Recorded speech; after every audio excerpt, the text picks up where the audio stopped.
வாவிபாளையம் அனந்தகிருட்டணன் ஐயா அவர்களை சிறப்பு சொற்பொழிவாற்ற அன்புடன் மேடை கலைக்கின்றோம்.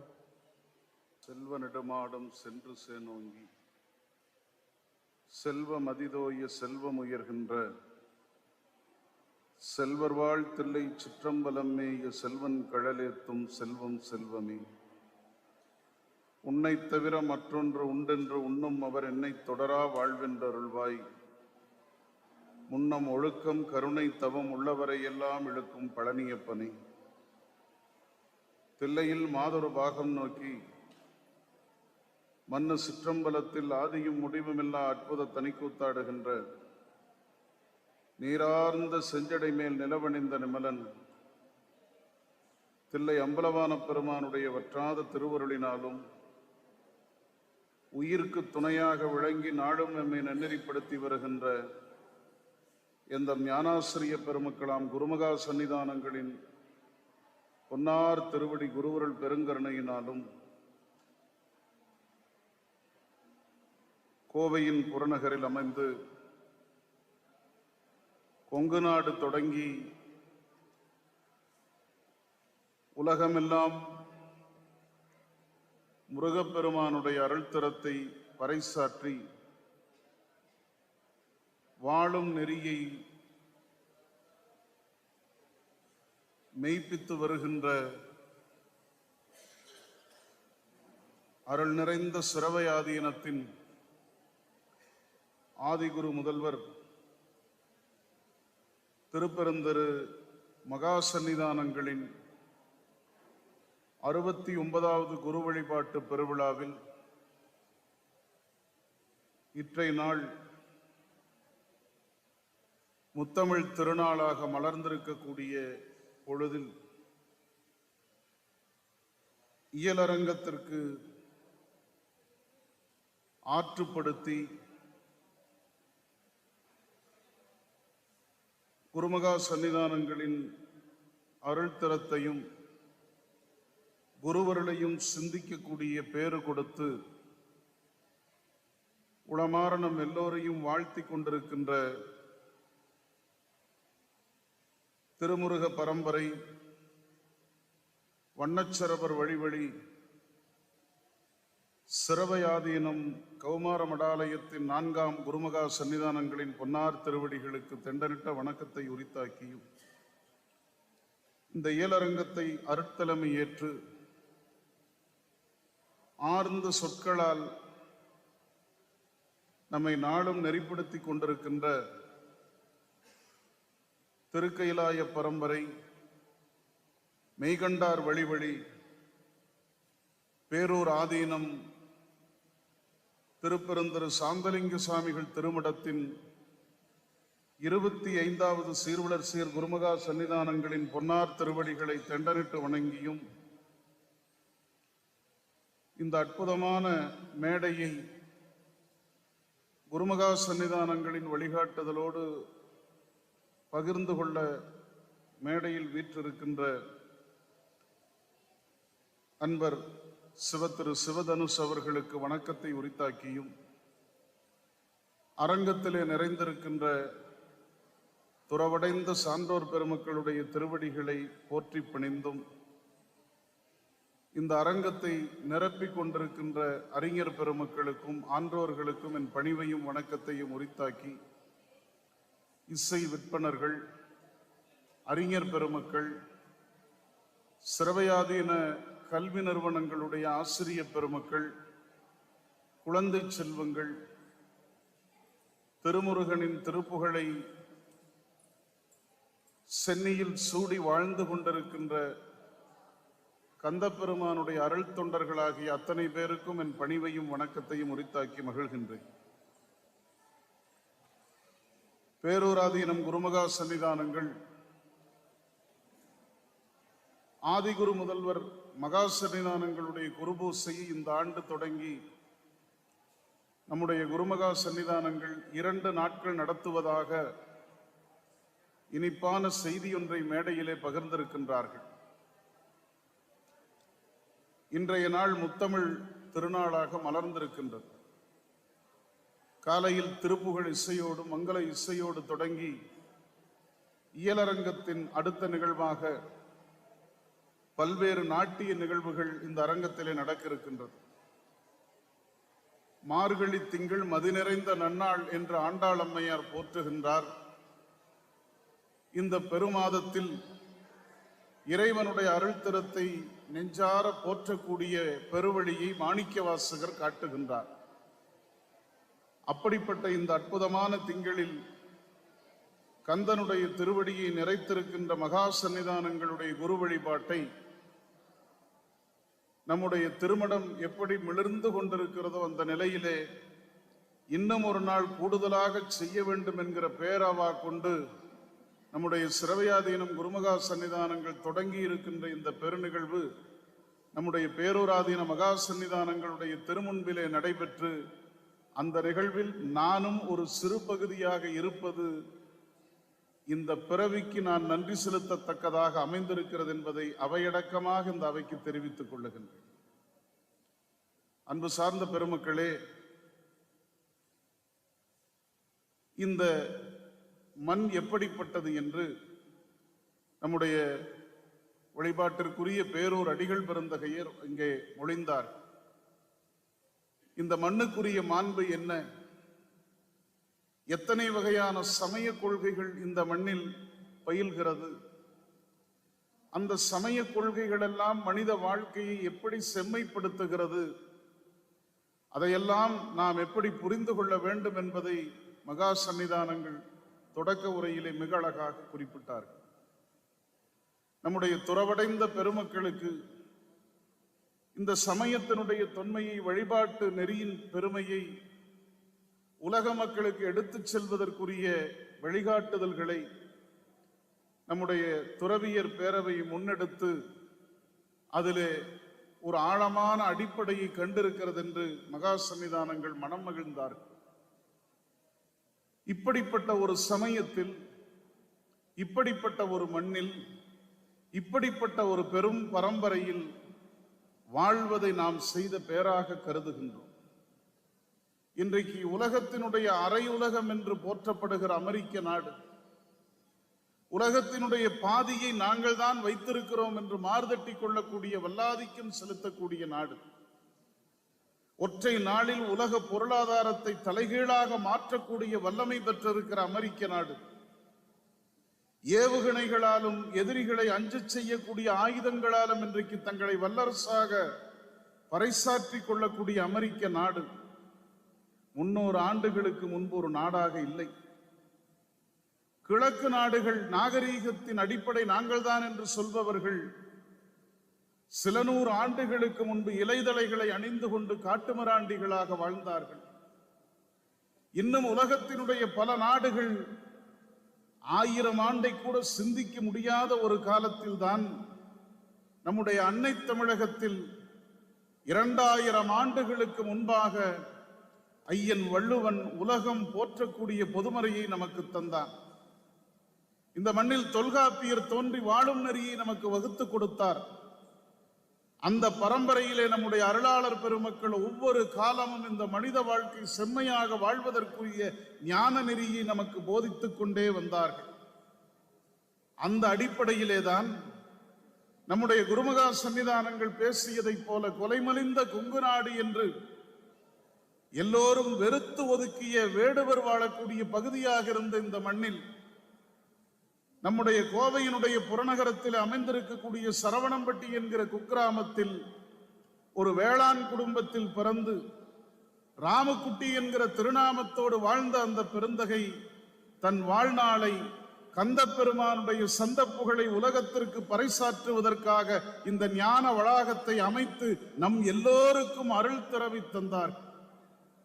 அப்படிப்பட்ட ஞானியினுடைய பெருந்திருவிழா நடந்து கொண்டிருக்கக்கூடிய இந்த சூழ்நிலையில் அன்பு சார்ந்த பெருமக்களே, இந்த விழாவினுடைய சிறப்பை சிந்திப்பது மிகவும் அவசியமான ஒன்று. குருபூசை குருபூசை என்கிற சொல்லாடல் இருக்கிறதே, இந்த குருபூசையினுடைய சிறப்பு என்ன? இந்த குருபூசை ஏன் நடத்தப்படுகிறது? இந்த கேள்விக்கு மூலம் தேட வேண்டும் என்றால் குரு என்பவர் யார்? அரிது அரிது மானிடராய் பிறத்தல் அரிது என்று அவ்வை பாட்டி சொன்னாள். இந்த மனிதனாக பிறப்பது அவ்வளவு எளிதல்ல. புல்லாகி பூடாய் புழுவாய் மரமாகி பல்விருகமாய் பறவையாய் பாம்பாய் கல்லாய் மனிதராய் பேயாய் கணங்களாய் வல் அசுரராகி முனிவராய் தேவராய் செல்லான் என்ற இத்தாவர சங்கமத்தில் ஒரு கூறாக 84 100,000 யோனி பேதங்களில் ஒரு சிறு கூறாக விளங்குவது இந்த மானுட பிறவி. ஏன் இந்த மானுட பிறவியில் நாம் பிறந்திருக்கிறோம்? நாம் எதற்காக இந்த பிறவியில் பிறப்பதற்கு இறைவன் நமக்கு அருள் செய்திருக்கின்றான். இந்த உயிர் இருக்கிறதே, இந்த உயிர் நிலையான ஒன்று. நம்முடைய சமயத்தினுடைய அடிப்படை கூறு 3 பொருட்களை உண்மை என்று சொல்கிறது: பதி, பசு, பாசம். இறைவன், உயிர், இந்த மலங்கள் என்று சொல்லக்கூடிய அனுபவம் 3 நிலையானது என்று சொல்கிறார். அப்படி பதி, பசு, பாசம் ஆகிய 3 நிலையான பொருட்களில் நிலையான ஒன்று இந்த உயிர். நிலையான இந்த உயிரை எதற்காக இறைவன் நிலையற்ற இந்த உடலில் போட்டான்? இந்த உயிர் அனுபவம் பெற வேண்டும்.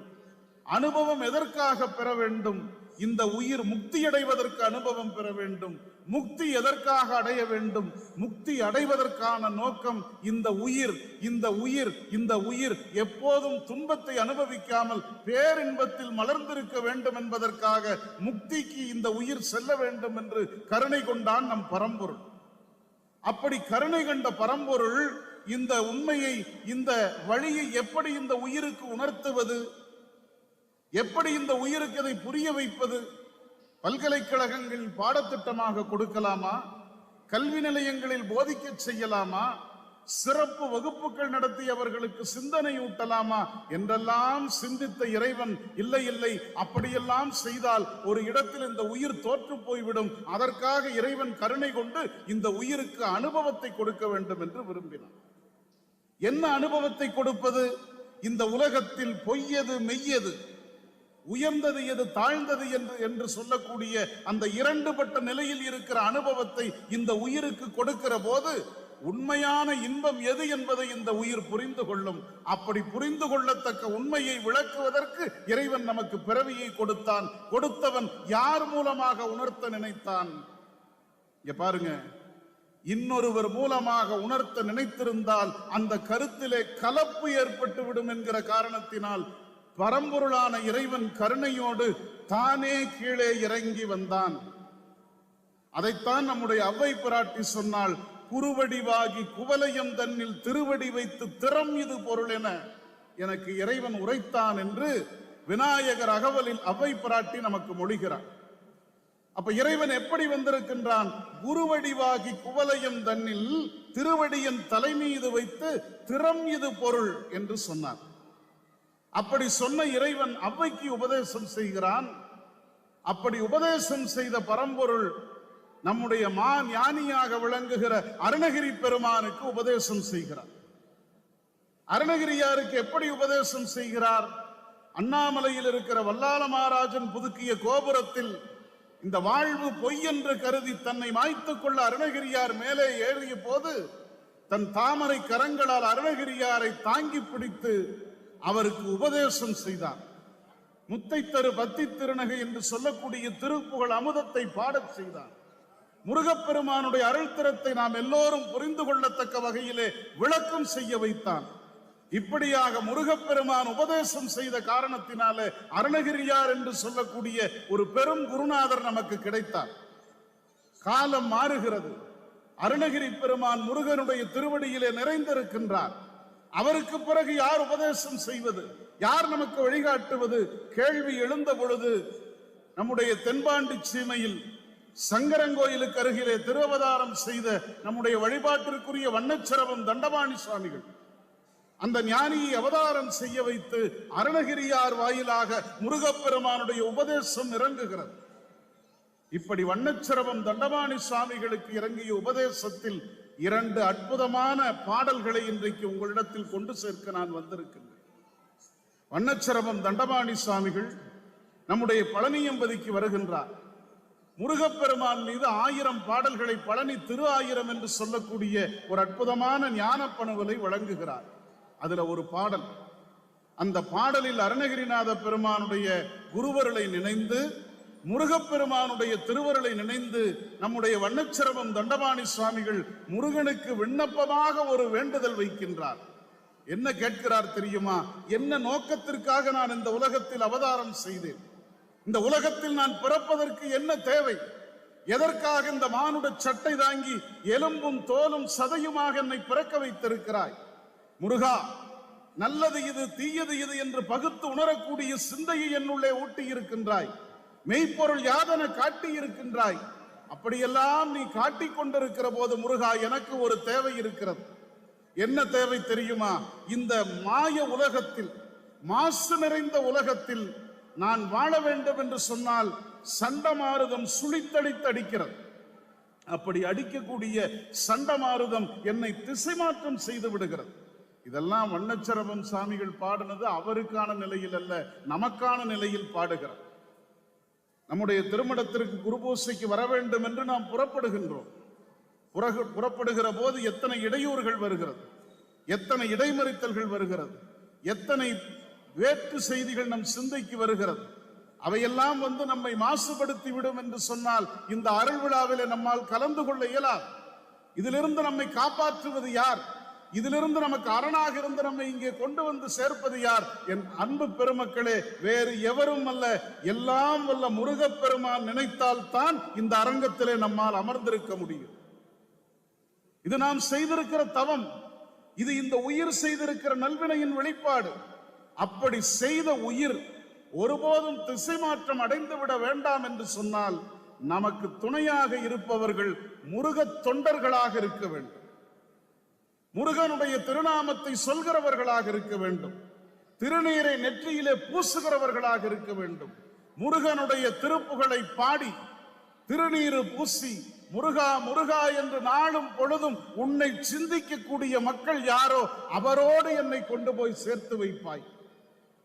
உன்னை தவிர மற்றொன்று உண்டு என்று உண்ணும் அவர் என்னை தொடரா வாழ்வென்றருள்வாய் என்று கேட்கிறார்.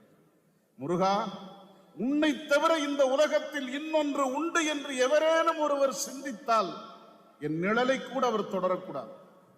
அவர் செல்லுகிற திசை காற்று கூட என் மீது விழக்கூடாது.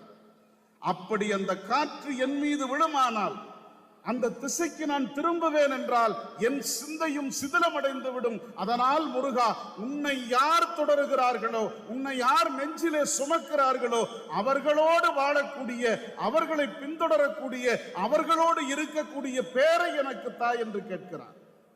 அதனால் தான் அன்பு பெருமக்களே, அவர் கேட்ட காரணத்தினால் நமக்கு ஒரு ஞானி கிடைத்தார். அந்த ஞானி எப்படிப்பட்டவர் என்று தெரியுமா? அந்த ஞானி என்ன நிலை கொண்டவர் என்று தெரியுமா? அந்த ஞானியினுடைய அடிப்படை தன்மை என்ன தெரியுமா? இதே சரவணம்பட்டியில் ஒரு வேளாளர் குடும்பத்திலே ராமக்குட்டி என்கிற திருநாமத்தோடு பிறந்த அந்த பெருமகன் எப்படிப்பட்டவராக இருந்திருக்கிறார் என்று வண்ணச்சரவர் சொல்லுகிறார் அந்த பாடலில். முன்னம் ஒழுக்கம் கருணை தவம் உள்ளவரையெல்லாம் இழுக்கும் பழனியப்பனே. இந்த ஊர்ல, இந்த சிற்றூர்ல தோட்டத்து வேலை செய்யக்கூடிய மரபுல பிறந்த ஒரு பெருமகன் முருகப்பெருமானுடைய அந்த அருள் குரல் கேட்டு இங்கே இருந்து பழனியம்பதிக்கு போகிறார். அங்கே செல்லுகிற இந்த பெருமகனாருக்கு வண்ணச்சரவர் தகுதி கொடுக்கிறார். முன்னம் ஒழுக்கம் கருணை தவம் உள்ளவரையெல்லாம் இழுக்கும் பழனியப்பனே. அப்ப என்ன பொருள்? இங்கே இருந்து இந்த ஞானி பழனிக்கு சென்றிருக்கிறார் என்றால் முருகப்பெருமான் இவரை பார்த்திருக்கிறார். இவரிடத்தில் ஒழுக்கம் இருக்கிறது, இவரிடத்தில் கருணை இருக்கிறது, இவரிடத்தில் தவம் இருக்கிறது என்று கருதி முருகப்பெருமான் அங்கே இழுக்கிறார். இவர் அங்கே போகிறார். அங்கே வண்ணச்சரவர் வந்து நிற்கிறார். வண்ணச்சரவர் வந்து நிற்கிறார். தளலது கண்ட மெழுகது போல, கற்றாவின் மனம் போல கசிந்துருக வேண்டுவனே என்று மாணிக்க வாசகர் அழுததை போல குருநாதனை கண்ட மாத்திரத்தில் உடலில் ஏற்பட்ட மாற்றத்தை உணர்ந்து திருப்பெருந்துறைக்கு அண்மித்த போது மணிவாசக பெருமானுடைய உடலில் ஏற்பட்ட தளர்வை போல அந்த குருந்தமரத்தின் கீழே குருநாதன் இருந்து உபதேசம் செய்வதை ஞானக்கண்ணால் அவருக்கு காட்சிப்படுத்திய அந்த சூழலை போல கோவையிலிருந்து பழனிக்கு போன ஞானிக்கு வண்ணச்சரவருடைய காட்சி கிடைக்கிறது. இப்ப பாருங்க, முருகப்பெருமான் உபதேசம் அருணகிரியாருக்கு, அருணகிரியார் மூலமாக உபதேசம் வண்ணச்சரவருக்கு, வண்ணச்சரவர் மூலமாக உபதேசம் நம்முடைய குருமகா சன்னிதானங்களுக்கு. இப்ப இந்த பரம்பரைக்கு என்ன சொல்வது? நம்முடைய மகா சன்னிதானங்கள் பேரூராதீனம் திருக்கைலாய பரம்பரை. திருக்கைலாயத்தில் சிவபெருமான் நந்தியம்பெருமானுக்கு உபதேசம் செய்கிறார். நந்தியம்பெருமான் சனத்குமாரருக்கு உபதேசம் செய்கிறார். சனத்குமாரர் சத்தியஞான தரிசனிகளுக்கு, சத்தியஞான தரிசனிகள் பரஞ்சோதி முனிவருக்கு, பரஞ்சோதி முனிவர் இங்கே வந்து புறச்சந்தானத்தில் மெய்கண்டாரை பார்த்து உபதேசம் செய்கிறார். மெய்கண்டாரை பார்த்து உபதேசம் செய்த காரணத்தினாலே திருவாவடுதுறையில் அருள் திருமடம் தோன்றியது. அந்த பரம்பரையில் வந்ததினாலே நம்முடைய பேரூர் ஆதீனம் திருக்கைலாய பரம்பரையாக இன்றைக்கு நமக்கு காட்சி தருகிறது. இந்த திருமடம் முருகப்பெருமான் சிவனுடைய குழந்தை, நம் பெருமானுடைய செல்ல பிள்ளை. அந்த செல்ல பிள்ளையினுடைய உபதேசம் அருணகிரியாருக்கு திருவண்ணாமலையில் கிடைக்கிறது, வண்ணச்சரவருக்கு கிடைக்கிறது. வண்ணச்சரவர் மூலமாக இங்கே இருந்து பழனிக்கு சென்ற நம் மகா சன்னிதானங்களுக்கு கிடைக்கிறது. மகா சன்னிதானங்கள் அந்த ஞான செய்தியை ஏந்தி வந்து இந்த ஞான பண்ணையை உருவாக்குகிறார். அந்த பரம்பரையினுடைய, அந்த வழிவழியினுடைய, அந்த குரு பரம்பரையினுடைய அவதாரமாக இன்றைக்கு நமக்கு காட்சி தந்து கொண்டிருக்கின்ற 4ஆம் மகா சன்னிதானங்கள் இன்றைக்கு முருகப்பெருமானுடைய வடிவத்திலே நாம் எல்லோரும் வழிபடத்தக்க வகையிலே அருளாட்சி செய்கிறார். நம்முடைய பேரூராதீனம் மகா சன்னிதானங்கள் அந்த கைலாய பரம்பரையினுடைய அடையாளமாக நமக்கு திருக்காட்சி தருகிறார்.